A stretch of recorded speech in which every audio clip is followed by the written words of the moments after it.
بعض دفعہ انسان بے حد ٹوٹ جاتا ہے جب اسے لگتا ہے کہ اللہ نے اسے وہ شخص وہ شے نہیں دی جس کا وہ طلبگار تھا۔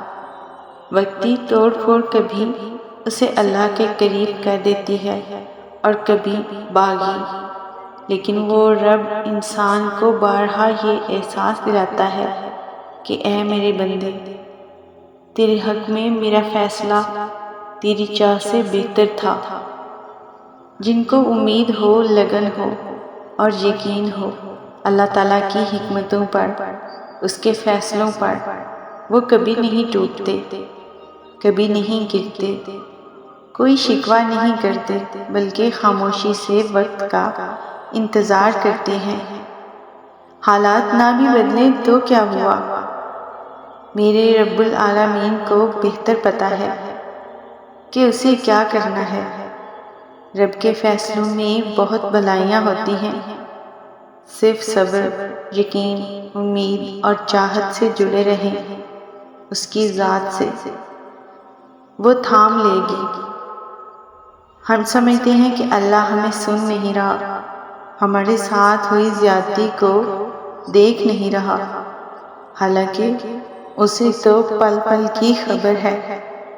اللہ ہر بات کا، ہر زیادتی کا جواب دیتا ہے، اور اس کا جواب جب آتا ہے نا تو سوال ختم ہو جاتے ہیں، مگر وہ جواب بس تب دیتا ہے جب ہم کسی کی زیادتی پر صبر کر لیتے ہیں، جب ہم کسی کی زیادتی پر صبر کر لیتے ہیں، جب ہم خاموش ہو جاتے ہیں۔ قرآن میں اللہ خود فرماتا ہے، درخت سے گرنے والا کوئی پتا بھی ایسا نہیں جس کا اللہ کو علم نہ ہو۔ جب وہ کسی کام کے ہونے کا سوچ لیتا ہے نا تو وہ اس کام کے مکمل ہونے کا اشارہ کر دیتا ہے، بس پھر جو ممکن ہو اور جو ناممکن ہو سب ہو جاتا ہے۔ اللہ فرماتا ہے، اور تمہارا رب بہترین خفیہ تدبیر کرنے والوں میں سے ہے۔ اور یاد رکھو کہ سورہ رحمان میں اللہ تعالیٰ نے اپنے بندوں پر جن عنایات کا ذکر کیا ہے کہ گندم اور اناج میں کیڑے پیدا کر دیے، ورنہ لوگ اسے سونے اور چاندی کی طرح ذخیرہ کر لیتے اور لوگ بھوکے مر جاتے۔